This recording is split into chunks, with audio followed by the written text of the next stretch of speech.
오늘 하나님께서 우리에게 주시는 말씀 우리 함께 같이 나누도록 하겠습니다. 오늘 하나님께서 우리에게 주시는 말씀은 에베소서 2장 1절에서 10절까지의 말씀입니다. 에베소서 2장 1절에서 10절까지의 말씀인데요. 에베소서 2장 1절에서 10절까지의 말씀 우리 함께 보도록 하겠습니다.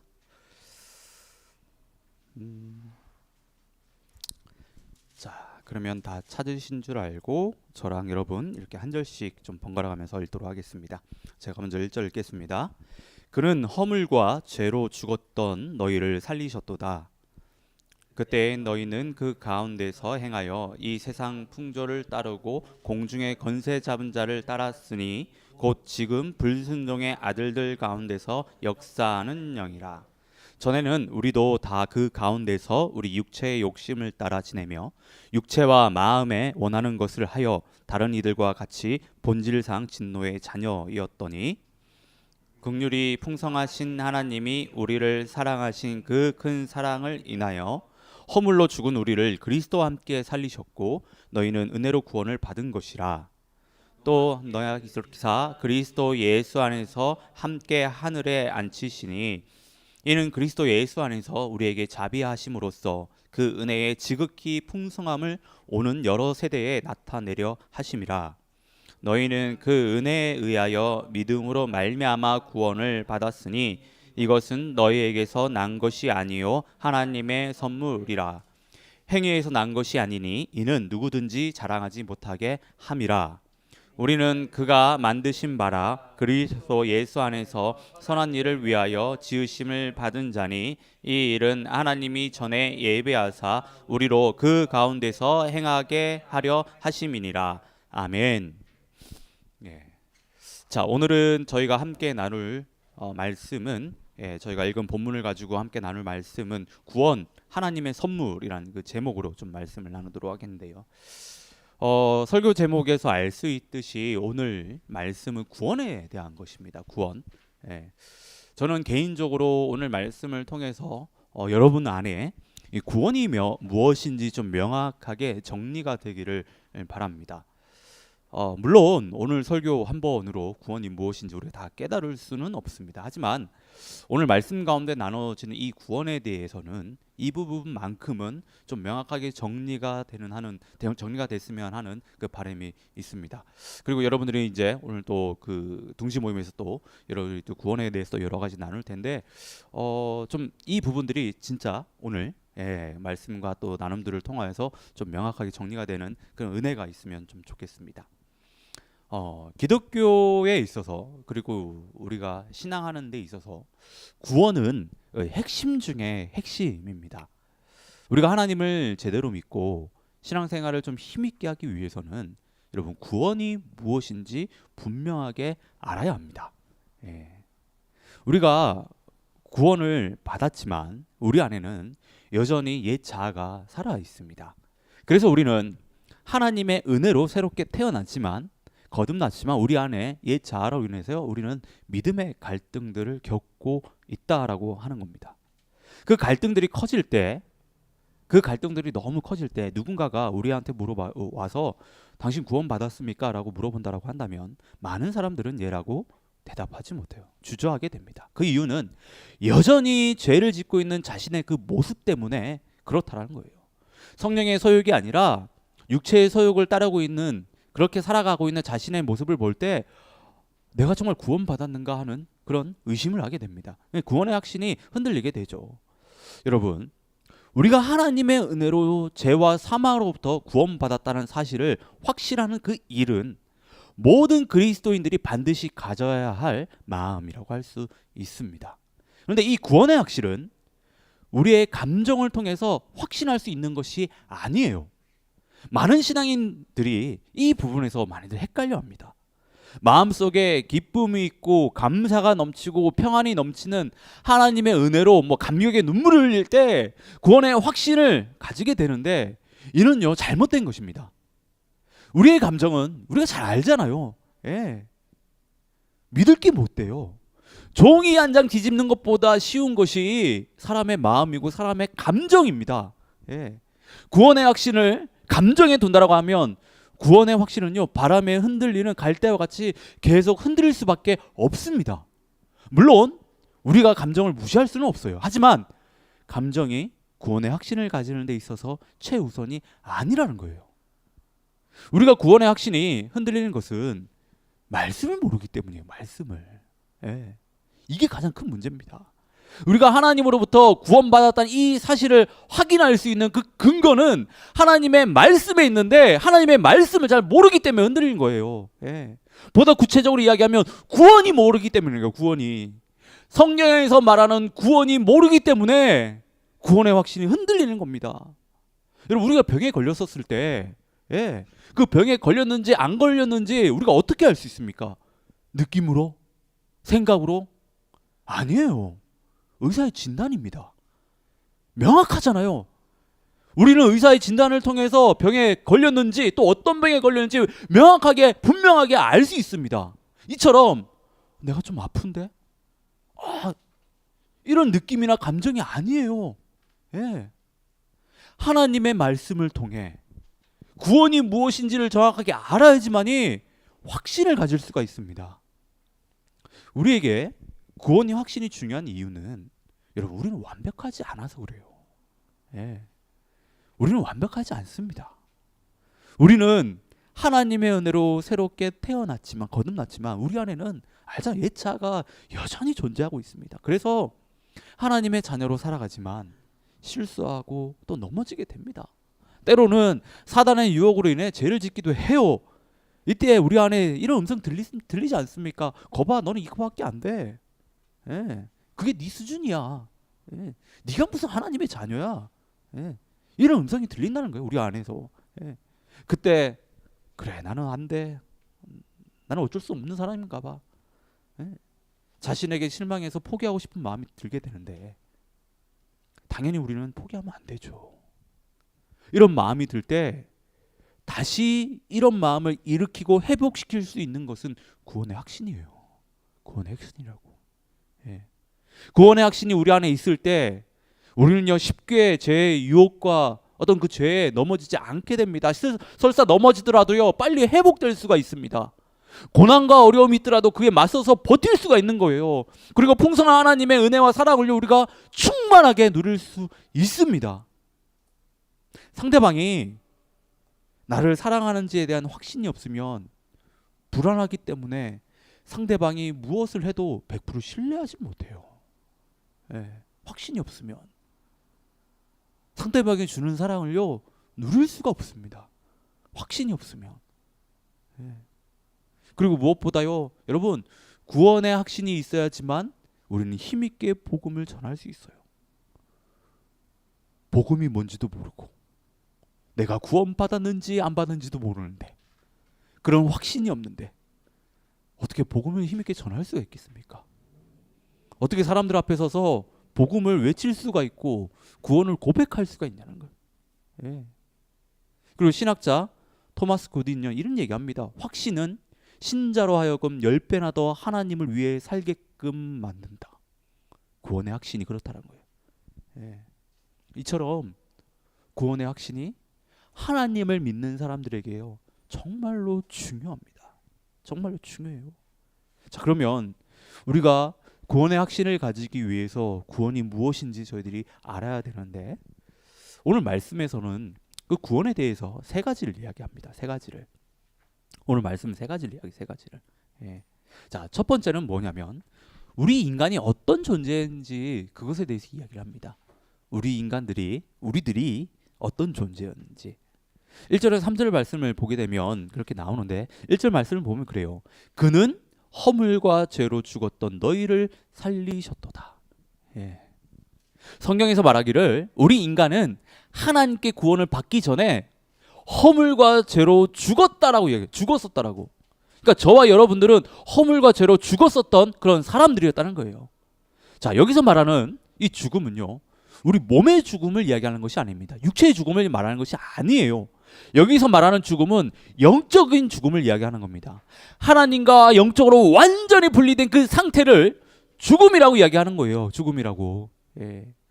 여러분, 하나님으로부터 영적으로 완전히 분리된 사람들은요, 스스로 선을 행할 능력도 없고 의지도 없습니다.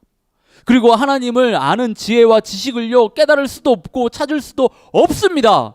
하나님을 붙들 수도 없고 하나님을 구할 수도 없는 상태입니다. 예. 그리고 하나님께서 주시는 삶의 풍성한 은혜를요 절대로 누릴 수가 없어요. 예. 우리가 구원을 받아야 하는 이유가 바로 여기 있는 거예요. 여기에 있는 거. 예.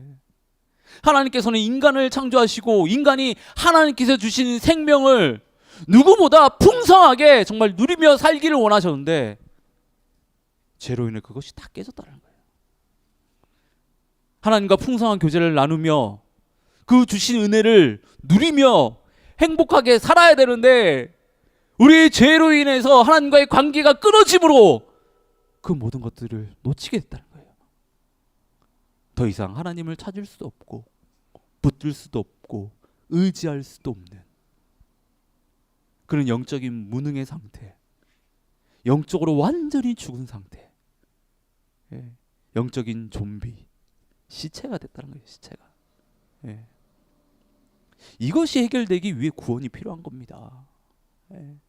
하나님과 교제하며 주신 생명의 풍성함을 누리고 이 세상에서 주신 사명을 이루며 하나님의 자녀로 행복하게 살기 위해 구원이 우리에게 필요한 거예요.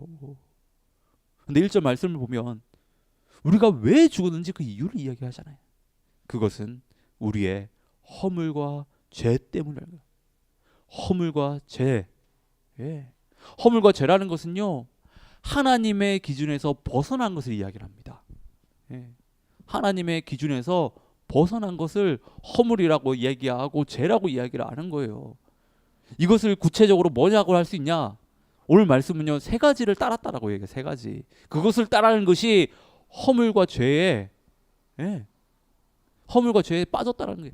첫째는 세상의 풍조를 따랐다는 거예요. 세상의 풍조를.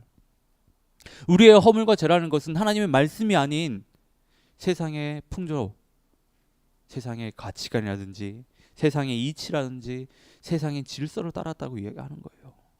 예. 자, 그리고 두 번째는요 공중권세 잡은 자를 따랐다는 겁니다. 여러분, 공중권세 잡은 자가 누굽니까? 사탄입니다. 사탄. 이 공중이라고 하는 것은 이 사탄의 지배 영역이라고 하는데 바로 우리가 살고 있는 바로 이 세상을 가리키는 거예요. 어떤 분들은 나는 공중권세 잡은 자, 좀 듣기에도 무시무시하냐, 사탄을 따른 적이 한 번도 없다, 뭐 이렇게 생각하시는 분들 있을 거예요. 그런데 그렇지가 않아요. 본인은 그것을 인지하지 못할 수 있습니다. 하지만 사탄을 따르게 될 때, 사탄의 통치를 받게 될 때 드러나는 모습들이 있는데 그것은 바로 불순종이에요. 2절 후반절을 보면요 사탄이 불순종의 아들들 가운데 역사한다라고 이야기합니다. 하나님께 불순종하는 사람들, 지금 사탄이 그들을 붙들고 있다라고 하는 거예요. 예. 하나님을 따르지 않고 하나님을 적대하는 그 사람들, 지금 사탄이 붙들고 있다는 겁니다. 이 얼마나 무시무시한 얘기예요. 바울이요 분명하게 우리에게 얘기하고 있어요. 하나님을 따르지 않는다, 하나님을 따르지 않았다, 말씀에 순종하지 않았다, 사탄이 지배한다라고, 사탄이 지배했다라고, 그 영혼 가운데 사탄이 역사하고 있다라고, 역사했다라고 지금 이야기하는 겁니다. 예. 우리가 그랬다는 거예요. 예. 그리고 세 번째는 육체의 욕심을 따랐다는 거예요. 육체의 욕심을. 육체의 욕심을 따랐다는 것은요 자기 마음 내키는 대로, 자기 기분대로, 예, 뭐 우리끼리 표현하면 자기 꼴리는 대로 살았다는 거예요.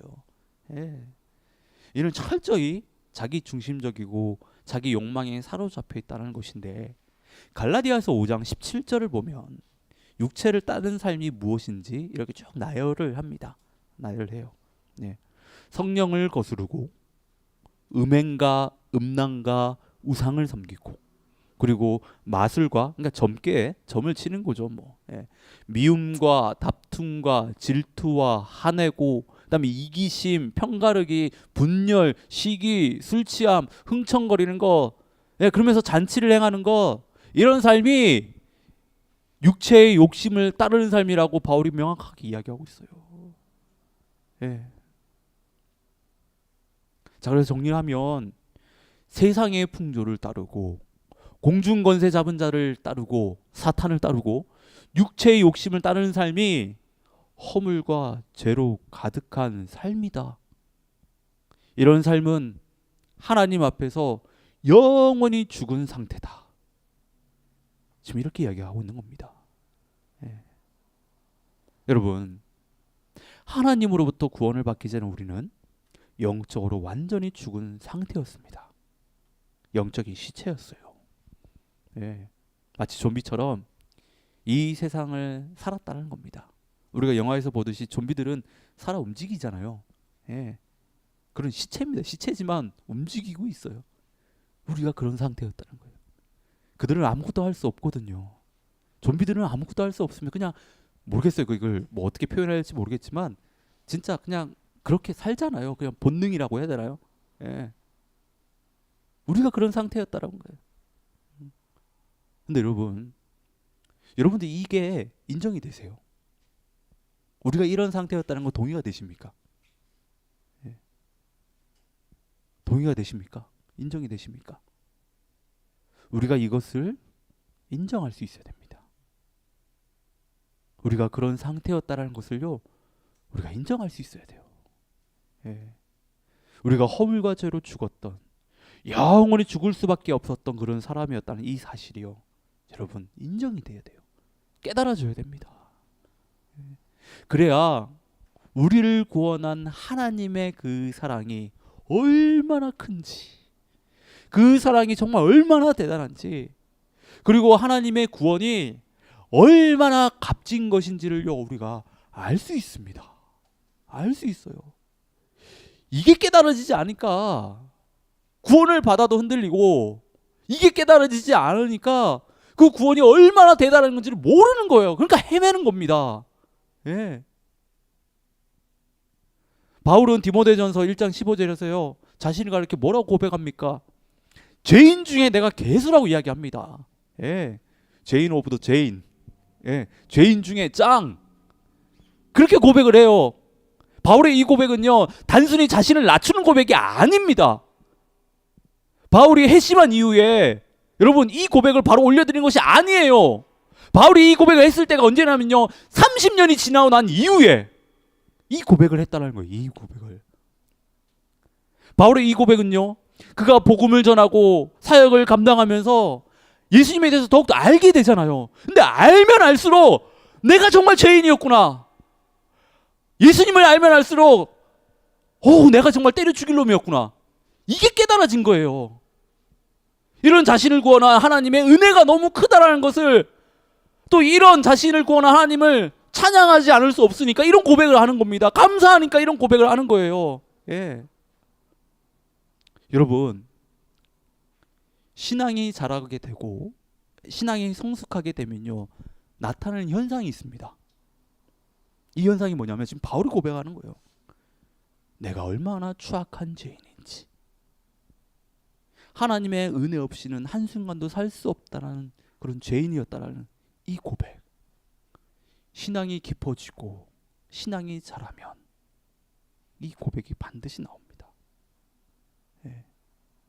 그리고 이런 자신을 구원하신 하나님의 사랑이 얼마나 큰지, 하나님의 구원이 얼마나 값진 것인지, 그 구원의 능력이라는 것이 얼마나 대단한지 고백하지 않을 수 없고 찬양하지 않을 수 없게 된다라고 하는 거예요.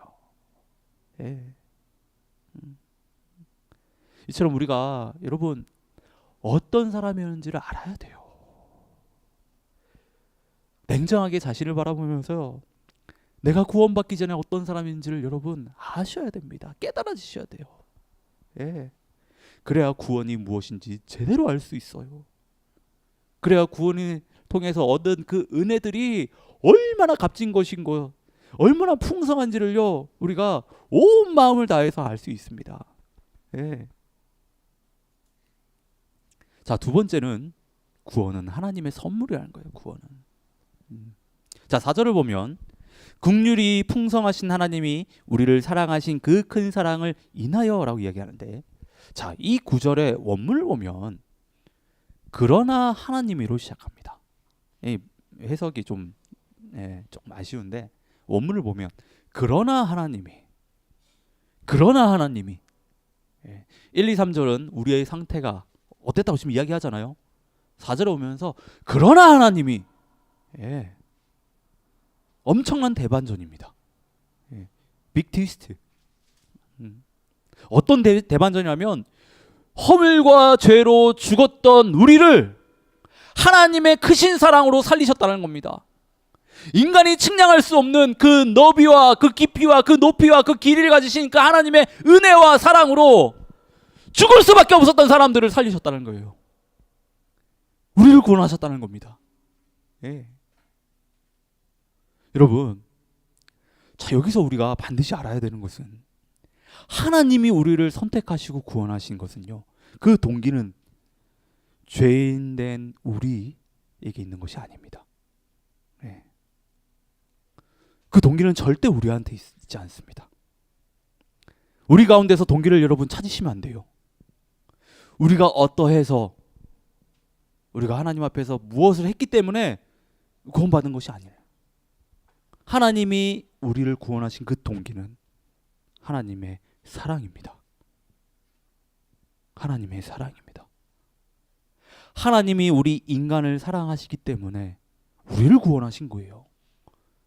우리가 잘나서 우리가 하나님께 뭔가 이쁜 짓을 했기 때문에 그래서 우리가 구원받은 게 아니에요. 그래서 하나님이 우리를 선택하신 것이 아닙니다. 하나님이 우리를 사랑하셔서 우리를 구원해 주신 겁니다. 우리를 얼마나 사랑하셨는가 여러분 잘 알잖아요. 로마서 5장 8절에서요. 우리를 향한 하나님의 사랑을 어떤지를 나타내잖아요.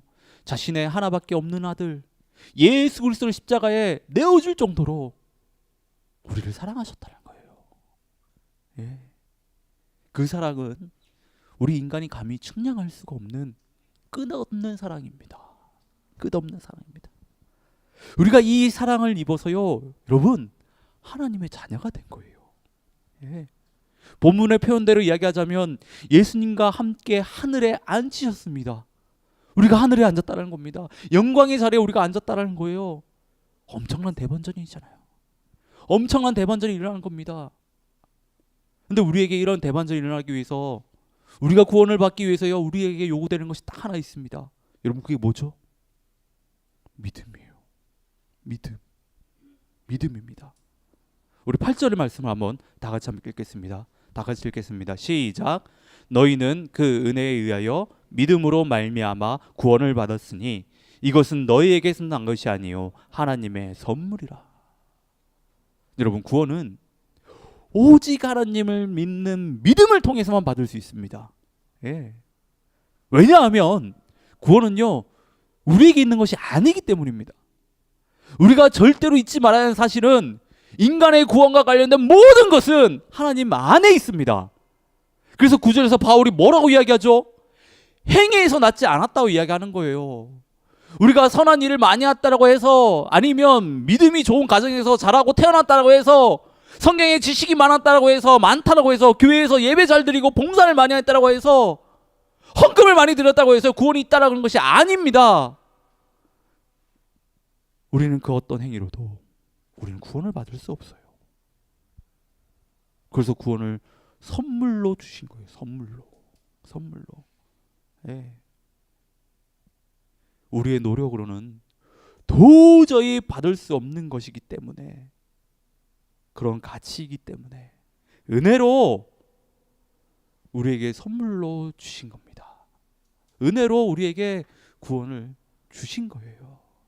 근데 세상은 뭐라고 얘기하죠? 세상에 구원이 있다라고 얘기합니다. 그리고 또 뭐라고 이야기합니까? 노력하면 된다라고 얘기해요. 스스로 구원을 이룰 수 있다라고 이야기합니다. 여러분 이런 말도 안 되는 소리에 여러분 귀 기울이지 마십시오. 구원이 우리에게 없는데 어떻게 우리 스스로 우리가 구원을 할 수가 있습니까? 우리는 세상에 이런 말도 안 되는 소리에 절대 귀를 기울여서는 안 됩니다.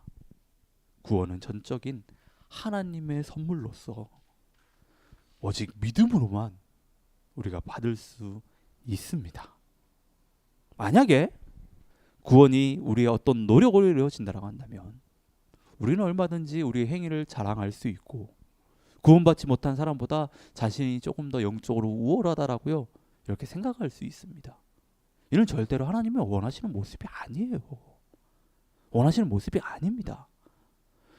우리는 구원을 통해 우리의 어떠함이 드러나는 것이 아니라 우리를 구원한 하나님의 사랑만 드러나야 됩니다. 예. 하나님의 사랑의 결정체라고 할 수 있는 예수 그리스도만이 우리 구원을 통해서 자랑할 수 있어야 됩니다. 예. 그리고 마지막은 하나님은 우리를 구원하신 목적이 있다라고 하는 거예요. 우리를 구원하신 목적이 있다라는 거예요. 자, 10절을 한번 다 같이 함께 읽도록 하겠습니다. 10절입니다. 다 같이 읽겠습니다. 시작. 우리는 그가 만드신 바라 그리스도 예수 안에서 선한 일을 위하여 지으심을 받은 자니 이 일은 하나님이 전에 예비하사 우리로 그 가운데서 행하게 하려 하심이니라. 아멘. 우리가 하나님으로부터 구원을 받았다는 것은 단순히요 우리 자신의 유익을 위한 것이 아닙니다. 단순히 우리가 하나님께 복을 받기 위해 구원받은 것이 아니라고 하는 거예요. 예. 우리가 하나님께 받은 이 구원의 값은 여러분 그 무엇으로서도 계산할 수 없는 정말 큰 은혜이기 때문에 반드시 그에 합당한 삶이 요구가 되는 거예요. 그것이 무엇이냐면 10절에서 이야기하잖아요. 선한 일을 행하는 것이다. 선한 일을 행하는 것이다. 이를 위해서 하나님께서 너희를 구원했다라고 지금 이야기하는 겁니다. 예. 여러분 이 선한 일이라고 하는 것은 하나님의 영광을 드러내는 일입니다. 이는 1절에 나오는 허물과 죄에 반대되는 개념이에요. 허물과 죄에 반대되는 거예요. 그래서 세상의 풍조가 아닌 그 반대는 뭐죠? 하나님의 말씀을 따라. 사탄이 아닌 반대로 하나님을 따라. 육체의 욕심이 아닌 반대로 성령의 소욕을 따라 사는 것. 이게 선한 일이라는 거예요. 이게 선한 일이라는 거예요.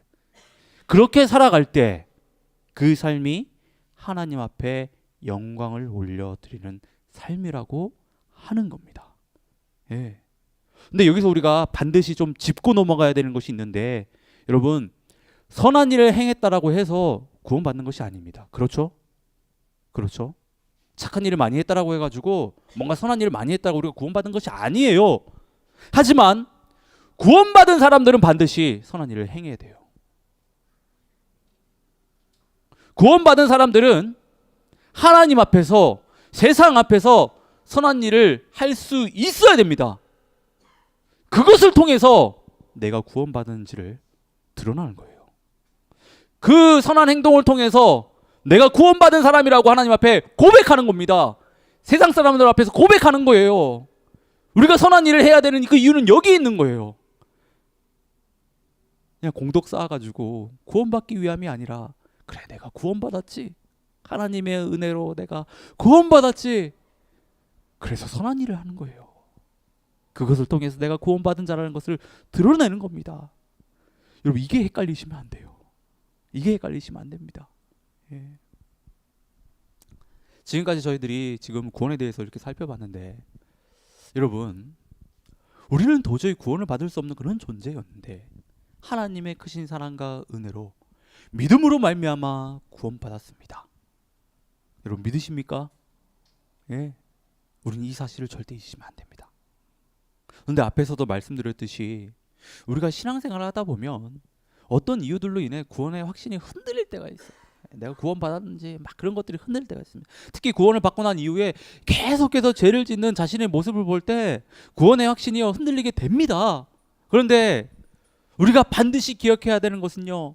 하나님의 은혜로 하나님의 사랑으로 받은 그 구원의 선물 그 구원은요. 절대로 없어지지 않는다는 거예요. 깨지지 않는다는 겁니다. 우리의 찬양으로도 고백했잖아요. 절대로 깨지지 않았어요. 우리가 구원을 받고 난 이후에 우리의 신분은요. 사탄의 종에서 하나님의 자녀로 완전히 바뀌게 됩니다.